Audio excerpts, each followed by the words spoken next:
Israeli পত্রিকা ইয়েদিওত আহরোনোথের বিশ্লেষক ওভি ইয়াসখরফ বলেছেন, যদিও কিছু ইহুদিবাদী কর্মকর্তা দাবি করছেন যে ফিলিস্তিনি প্রতিরোধ আন্দোলনের উপর ইসরায়েলের চাপ কাজ করছে, বাস্তবে হামাস এখনও দৃঢ়তার সাথে প্রতিরোধ চালিয়ে যাচ্ছে এবং তাদের মধ্যে ভেঙে পড়া কিংবা আত্মসমর্পণের কোনো লক্ষণ দেখা যাচ্ছে না।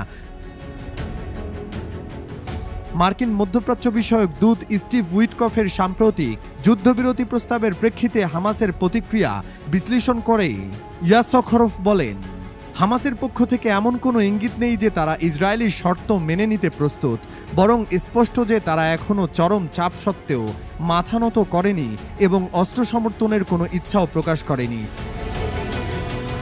অপরদিকে দৈনিকটির আরেক বিশ্লেষক আসাফ মেওদানি ইসরায়েলের অভ্যন্তরীণ পরিস্থিতিকে অত্যন্ত দুর্বল এবং জটিল বলে বর্ণনা করেছেন। তিনি বলেন, দক্ষিণ ও উত্তরাঞ্চলে সামরিক পুনর্গঠনের চাপ, অভ্যন্তরীণ রাজনৈতিক সংকট এবং আন্তর্জাতিক পর্যায়ে বিশেষ করে পশ্চিমা বিশ্বের চাপে ইসরায়েল এখন এক কঠিন সংকটময় মুহূর্ত অতিক্রম করছে।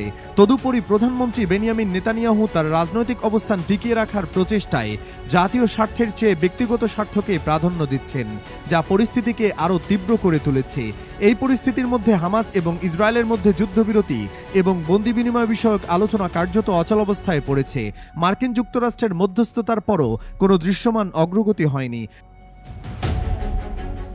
শনিবার সন্ধ্যায় হামাস জানিয়েছে তারা উইটকফের প্রস্তাবে আনুষ্ঠানিক প্রতিক্রিয়া দিয়েছে, তবে স্টিভ উইটকফ ওই প্রতিক্রিয়াকে সম্পূর্ণ অগ্রহণযোগ্য বলে অভিহিত করেছেন এবং দাবি করেছেন হামাসের অবস্থান আলোচনার গতি থামিয়ে দিয়েছে।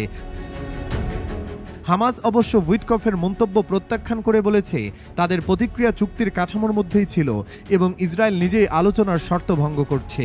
তারা অভিযোগ করেছে স্টিভ উইটকফের ভূমিকা পক্ষপাতদুষ্ট এবং একজন মধ্যস্থতাকারী হিসেবে নিরপেক্ষতার ন্যূনতম মানদণ্ডও তিনি বজায় রাখেননি। হামাসের পক্ষ থেকে আরও বলা হয়েছে তারা গাজায় স্থায়ী যুদ্ধবিরতি এবং অবরোধ প্রত্যাহারের শর্তে অটল রয়েছে, কিন্তু ইসরায়েল এখনও এই দাবিগুলো মেনে নিতে অস্বীকৃতি জানাচ্ছে।